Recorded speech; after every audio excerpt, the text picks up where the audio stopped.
But Savitri की अमावस्या के दिन ब्रह्मा जी के मुख से प्रकट हुआ है।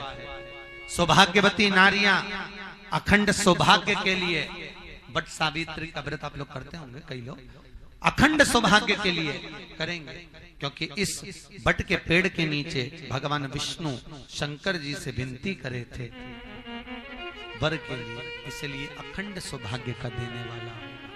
जितनी सौभाग्यवती माताएं होती हैं इस सुहाग की सामग्री देंगी, उद्यापन करेंगी तो भी सुहाग की सामग्री देंगी, कोई कार्य करेंगी तो भी सौभाग्य की सामग्री देंगी। सौभाग्य की सामग्री का दान क्यों किया जाए?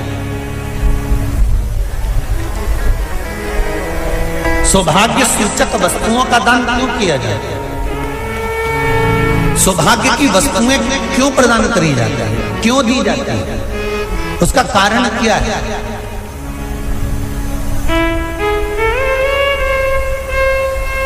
क्यों देते हैं? महाराज, भारत की भूमि की सौभाग्यवती माताओं का एक मन की अभिलाषा रहती है, भारत की भूमि की माताओं की एक अभिलाषा रहती है कि जब उसके प्राण छूटे तो अखंड सौभाग्य धारण करके पति के कंधे पर और पुत्र के कंधे पर शमशान कर।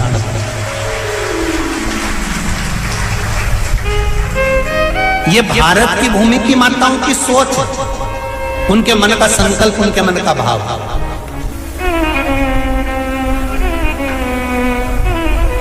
क्यों देते हैं चूड़ी का दान, क्यों देते हैं बिंदी का दान, क्यों देते हैं अखंड सौभाग्य का दान?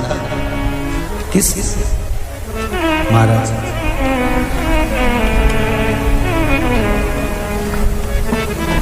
मेरे हाथों में भर भर के चूड़ी रहे, मेरे हाथों में भर भर के चूड़ी, और मैया कोई कामना मेरे मस्तक पे चमकती चूनर रहे, मेरे मस्तक पे चमकती चूनर रहे, और मैया कोई कामना मेरी मांगों में भर भर के सिंदूर रहे, मेरी मांगों में भर भर के सिंदूर रहे, और मैया कोई कामना नहीं, मेरे पाँव में बिछुड़ी का जोड़ा रहे,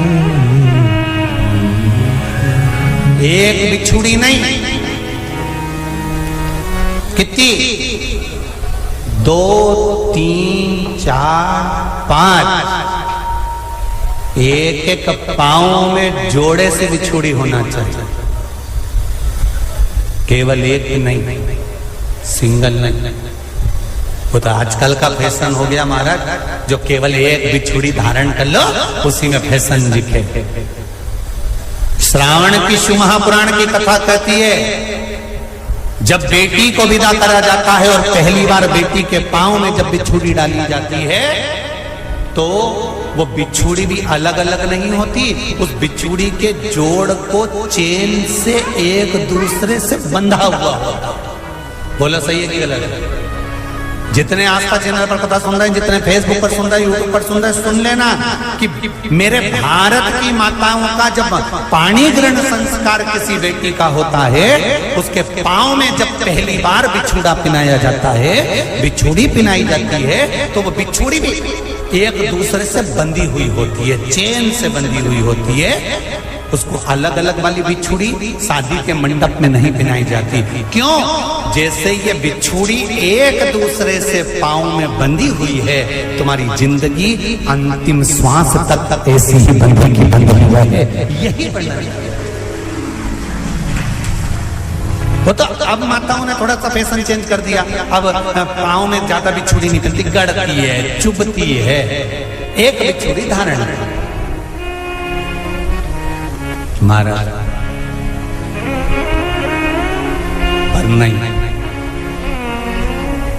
चूड़ी भी दो हो, जोड़े से। हमारी माताएं, भारत की भूमि की जो माताएं हैं, ये चूड़ी भी हाथ में पहनती है तो जोड़े से पहनती है। बोलो जैसा सही है कि गलत है? एक अकेली चूड़ी माताएं हाथ में धारण नहीं करती हैं।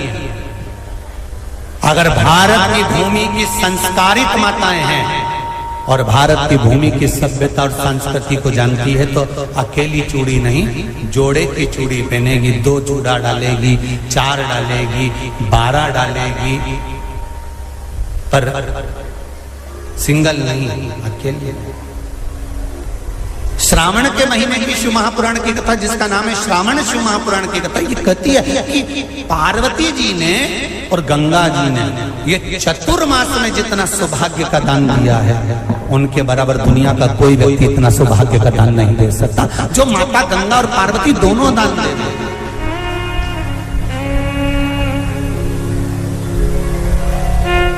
प्रतिदिन दे रहे। और अब तो फैशन आ गया, तुम लोगों जो सौभाग्य का दान देते हो प्लास्टिक की डलिया में देते हो।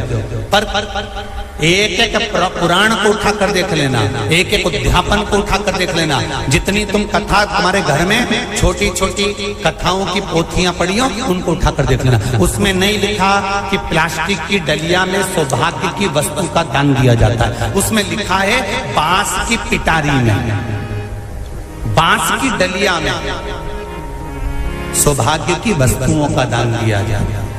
क्यों?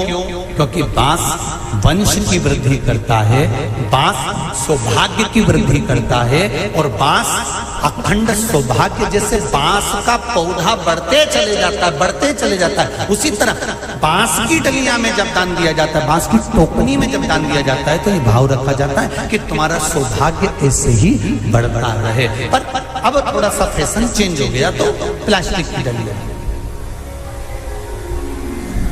पर प्लास्टिक की नहीं। बट सावित्री की अमावस्या के 16 श्रृंगार में नारी के हाथ की चूड़ी का कलर अलग हो सकता है, चूड़ी की डिजाइन अलग हो सकती है, चूड़ी अलग हो सकती है, चूड़ी महंगी सस्ती हो सकती है, मंगलसूत्र की कीमत ऊंची नीची हो सकती है, पांव की बिछुड़ी की कीमत ऊंची नीची हो सकती है, कान के कुंडल की कीमत ऊंची नीची हो सकती है। तुम्हारे शरीर पर जितने जितने 16 श्रृंगार हैं उसकी कीमत ऊंची नीची हो सकती है। केवल मंगलसूत्र की डिजाइन बदल सकती है, नाक की लौंग की डिजाइन बदल सकती है, कान के बुंदे की डिजाइन बदल सकती है, हाथ की चूड़ी की डिजाइन बदल सकती है, पांव की पायल की डिजाइन बदल सकती है। केवल नारी के 16 श्रृंगार में एक श्रृंगार ऐसा है जिसकी कीमत जो पहले थी वही कीमत आज तक है, और उसकी डिजाइन आज तक नहीं बदली। वो मांग का सिंदूर है, एक जैसी डिजाइन है और एक जैसी कीमत है। सारे श्रृंगार की कीमत अलग, पर मांग में जो सिंदूर डाला जाता है वो एक कीमत का होता है, एक डिजाइन का होता है और एक जैसा होता है, और वो सबसे भारी होता है। सावित्री यमराज से कह रही है मेरे पति को छोड़ दो। यमराज कह रहा है सावित्री तेरा पति मर चुका है, मांग के सिंदूर को पोंछ दे। सावित्री कहती है पूरा श्रृंगार उतार दूंगी पर मांग का सिंदूर नहीं पूछने दूंगी। तब यमराज ने कहा जब तक तू मेरे मांग का, अपनी मांग का सिंदूर नहीं उतारती तब तक तू मेरे पास नहीं आ सकती। भगवान यमराज से सावित्री ने कह दिया मैं भी तुझे वचन देती हूं यमराज, मेरी मांग में जब तक सिंदूर है।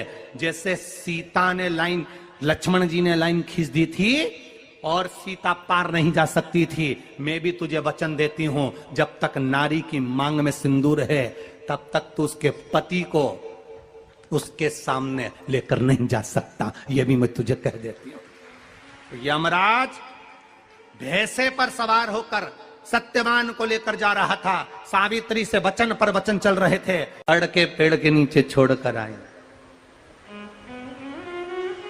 क्या चाहिए तुझको, क्या चाहिए तुझको, क्या दूं मैं तुझको, कुछ मांग ले मुझसे। सावित्री कहती है क्या दोगे आप, मेरे पति के प्राण दे दो बस वापिस, और कुछ नहीं चाहिए। जब यमराज यमलोक में प्रवेश करने लगा मांग के सिंदूर में से थोड़ा सा सिंदूर सावित्री ने केवल हाथ में लेकर अपनी बिंदी पर जो लगाया, सत्यवान को लेकर यमराज अंदर नहीं जा पाया। बाहर खड़े होकर कहता है मांग ले, मैं तुझे एक वचन नहीं, तू बोले तो मैं 2 वचन दे देता हूं, तू बोले तो मैं 3 वचन दे देता हूं, तू मांग क्या चाहिए। तब सावित्री ने कहा देना चाहते हो? हाँ। अब यमराज को लगा कि लालच में पड़ गई सावित्री। तब कहा पहला वचन दीजिए, मेरे अंधे सास ससुर के नेत्र वापिस आ जाएं। यमराज ने कहा तथास्तु। दूसरा वचन दीजिए, मेरे सास ससुर अपने पोता पोती का मुख देखें। यमराज ने कह दिया तथास्तु।